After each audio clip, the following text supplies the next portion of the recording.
کا اچھا یہ شاید کسی کے دل میں اتر جائے جو ہے ستاروں کی بات. جی یقین کیجئے کہ آخری سال ہے 2023 جو کہ ایک الارمنگ سال ہے پاکستان کے لیے.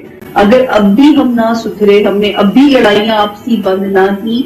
کنان صاحب کو تو نظر آ رہا ہے صرف 2 مہینے, نومبر دسمبر کچھ اور ظالم کسی اور طریقے سے ہو سکتے ہیں.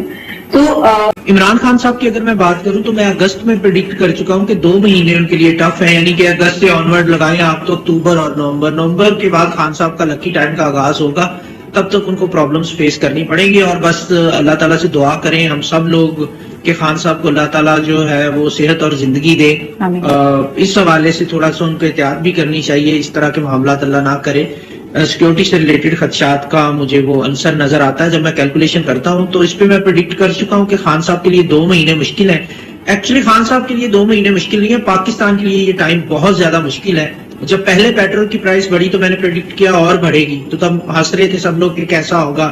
پھر جب دوبارہ بڑھی پھر میں نے پریڈکٹ کیا اگست پہ, 14 اگست کے بعد پاکستان کی برتھ ڈے پہ میں نے پریڈکٹ کیا تھا کہ مزید مہنگائی بڑھے گی جو آؤٹ آف کنٹرول ہوگی آگے جا کے. ابھی دیکھ لیں مہنگائی کی صورتحال, اور اللہ نہ کرے مہنگائی ابھی بھی کنٹرول ہوتی ہوئی